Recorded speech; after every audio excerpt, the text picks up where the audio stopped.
ink in every link. Do you think that the Al Fattah controversy, is going to set the tone for the rest of the year? I think it is, if not in material, at least in spirit. It is just about the apogee of government inefficiency and stupidity, and it also shows how the various news media approach the situation, the polarization of British politics and British ways of thinking. This is the BBC. British Egyptian dissident apologises for tweets as Tories push for UK deportation. Now, in that you see a whole world of lefty assumptions. First of all, he's British Egyptian. If you notice, this is Reuters, he's Egyptian British.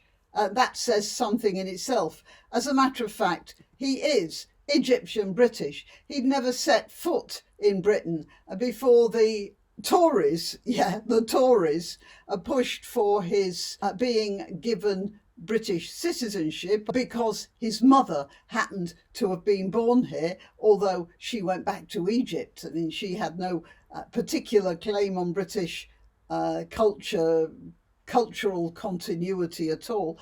But anyway, yes, so he's not British Egyptian. He's Egyptian who became British. He's a dissident, and of course, if he's a dissident, that makes him good.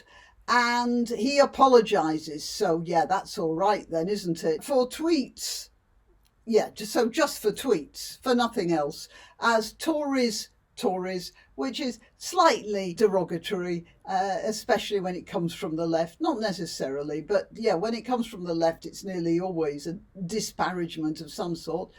Push for UK deportation. So what they've primed you to think here is that the nasty Tories are pushing for a perfectly innocuous British citizen who happens to be Egyptian as well on the side, and he's a dissident, so therefore a good egg, and he's apologised, so an even better egg, and he just made a couple of tweets. So that's the way the BBC approach it. Reuters is a little more even-handed. He's Egyptian British. He's an activist, not a dissident, which is not quite the same thing. He apologises for past social media posts as police launch a review. You could see how everything is sort of taking down a tone. And then, of course, we have the Telegraph, and this is Zionists are out to get me, says Egyptian extremists. So here you have a completely different thing, don't you? This is an extremist, and he's blaming Zionists. And this is where I am seeing a little switch in the way people are thinking. And it starts with this. Having been found out, the Labour government is now going for some serious damage limitation. And you can't blame them for that. They're saying they didn't know. I believe that they didn't know. They are so incompetent that their ideologically captured staff could tell them that the moon was made of green cheese, according to some Palestinian scientist, and they'd believe it.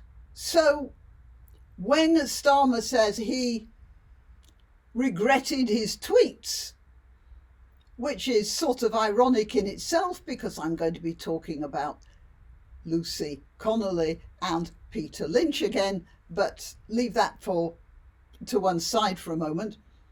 When he said he regretted his tweets, we're supposed to accept that as a confession that he didn't know, and he's a good person and wouldn't have praised this chap here, Al Fattah, had he known. And then he said this. Prime Minister Keir Starmer stated, With the rise of anti-Semitism and recent horrific attacks, I know this has added to the distress of many in the Jewish community in the UK. So, it's, as far as he is framing it, it's only the Jews who are concerned about this chap. Now, in the guise of being sympathetic to the small Jewish community, small and beleaguered Jewish community in Britain, he is making this whole fuss about Jewish distress. And Foreign Secretary Yvette Cooper expressed regret that the government's welcome of Abd el Fattah and the resurfacing of his posts have added to the distress felt by Jewish communities in the UK. Again, apparently sympathetic to the Jewish community in the UK, but in fact pushing the whole blame for the controversy onto the Jews, which rather chimes with this. Zionists are out to get me, says Egyptian extremist. Although this fellow says that he was an angry young man when he made those tweets, and he's apologized for them because they were hurtful, not because they were inaccurate, violent, and, well, particularly anti-democratic. He is supposed to be a democracy activist, isn't he? But he's talking about burning down Downing Street. Yep. That doesn't sound very democratic to me, but then, yeah, what do I know? I'm just a suburban housewife, aren't I? Zionists are out to get me. So he has also said that this whole fuss has been caused by Zionists. That's his go-to blame. Is that any different from this? Is it really any different? He's saying, they're saying, oh, well, it's going to cause the Jewish community distress. And this fellow says, well, the Jewish community, because let's face it, Zionists and Jewish community are more or less interchangeable, especially with somebody like him. So maybe there are 250,000 Jews in the whole of Britain, in all the islands and highlands, everything scattered about. There are clumps in London and Manchester and Leeds. I didn't even know there were any in Birmingham, but apparently there are. It can't be a very big community. Really tiny. And yet this has become all about them. Well, it isn't about them. It's about the British people. It's not that Jews feel alarm and distress about this fellow here. It's about every British citizen who realises that the government has imported an extremist. And even worse, he put stuff out on social media that we are putting people in prison for. That's what really irks me, and I'm sure that's what irks everybody who's thinking about these things in Britain. It's not about the Jews. It's about social media posts. It's about putting people in prison for saying things that are critical of this government.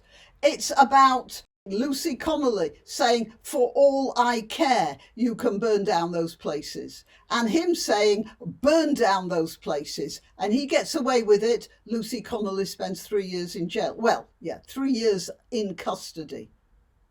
And somebody like Peter Lynch, who holds up a placard saying the police are corrupt, a death sentence.